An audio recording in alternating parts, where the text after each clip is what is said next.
अस्सलाम वालेकुम नाज़रीन, आप देख रहे हैं डिवीज़न साहिवाल न्यूज़ प्रोग्राम सवालात की खेप के साथ। मैं हूं राबिया खान और आज मैं मौजूद हूं सिद्दीक पहलवान स्वीट हाउस पर। और आज का हमारा सवाल ये है कि पाकिस्तान की कौमी मिठाई कौन सी है। आइए जानते हैं लोगों का इन पर क्या कहना है। अच्छा बेटा, मेरा आपसे ये सवाल है कि पाकिस्तान की कौमी मिठाई कौन सी है? तोशे। अच्छा, मेरा आपसे ये सवाल है कि पाकिस्तान की कौमी मिठाई कौन सी है? चमचम। भाई, मेरा आपसे ये सवाल है कि पाकिस्तान की कौमी मिठाई कौन सी है? बर्फी।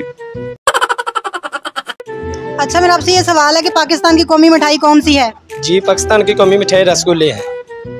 बच्चे, आपसे मेरा ये सवाल है कि पाकिस्तान की कौमी मिठाई कौन सी है? बर्फी। अच्छा, मेरा आपसे ये सवाल है कि पाकिस्तान की कौमी मिठाई कौन सी है? ओयो जड़ी फ्री च लब्बे जी। अच्छा, मेरा आपसे ये सवाल है कि पाकिस्तान की कौमी मिठाई कौन सी है? पाकिस्तान की कौमी मिठाई तोश है। अच्छा, मेरा आपसे ये सवाल है कि पाकिस्तान की कौमी मिठाई कौन सी है? पाकिस्तान की कौमी मिठाई गुलाब जामुन है। अच्छा सर, मेरा आपसे ये सवाल है कि पाकिस्तान की कौमी मिठाई कौन सी है? पाकिस्तान की कौमी मिठाई गुलाब जामुन है। तो जी नाज़रीन, ये था हमारा आज का प्रोग्राम जिसका दुरुस्त जवाब था गुलाब जामुन, क्योंकि पाकिस्तान की कौमी मिठाई है गुलाब जामुन।